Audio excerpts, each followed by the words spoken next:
Okay, ladies and gentlemen, welcome back to another edition of The Inquirer. And today is our special guest on our show. We have a famous stamp collector named John Hebron. Oh, yeah. Now, Mr. Hebron, now how long have you been collecting stamps? Oh, ever since 1930. Ever since 1930? Yeah, but when I was overseas during the war, somebody either stole them or took them or did something. I never found them when I came back. Just part of it. I found part of them that I'd give to a young fellow before I went overseas. Ah. So apparently Mr. Hebron's stamp collection got lost over the war. That's right, it sure did. Well, who did you leave it with? Well, I left it with the people I used to work for when I joined the army by the name of Potters, which are both dead now. Ah. And were they dead when you came back from the war? Yes, that's right. So they died and their heirs had taken over their estate and taken your stamp collection? There's no heirs, no. He died when I was overseas.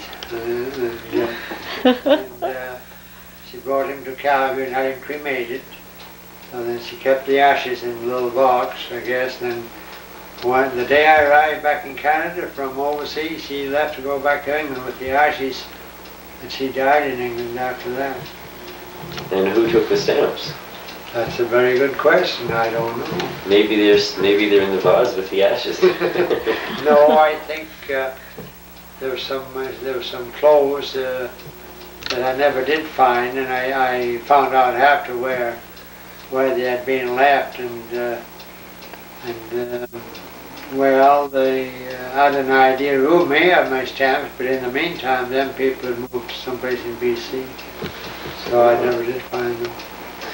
Well, ladies and gentlemen, that's the sad story of the stamps. Yeah, that's sad. Might have got some stamps worth a few $1,000. $1,000? It could be. Be a rich man. Well, I wouldn't say that exactly. Well, tell me, how many stamps do you presently own? Couldn't take a guess. Would you say it's over 100,000? Well, no. I have a lot of stamps, and maybe there's thousands of them. Actually, it's no value, which will probably end up eventually at the Red Cross once they got a chance to sort them out. Well, so you were in the war. Yeah, that's right. Which regiment were you in? South Saskatchewan Regiment. Oh, South Saskatchewan Regiment. Yeah, that's a good regiment, I hear. SSR. Yeah. So did you see much action during the war?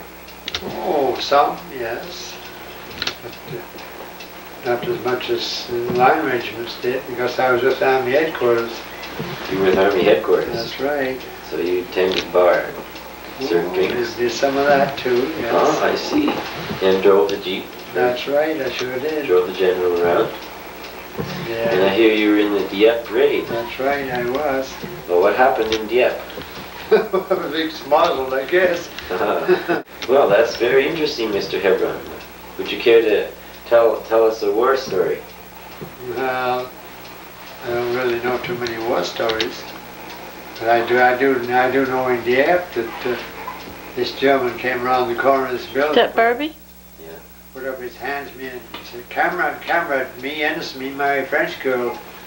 And the guy beside me, he had a machine gun. He said she's a widow now, and he cut the guy in two. Well, that's a sad story indeed. Sad story. Yeah. Well, I'm afraid we're going to have to break for a moment because I hear the baby crying, but we'll be right back.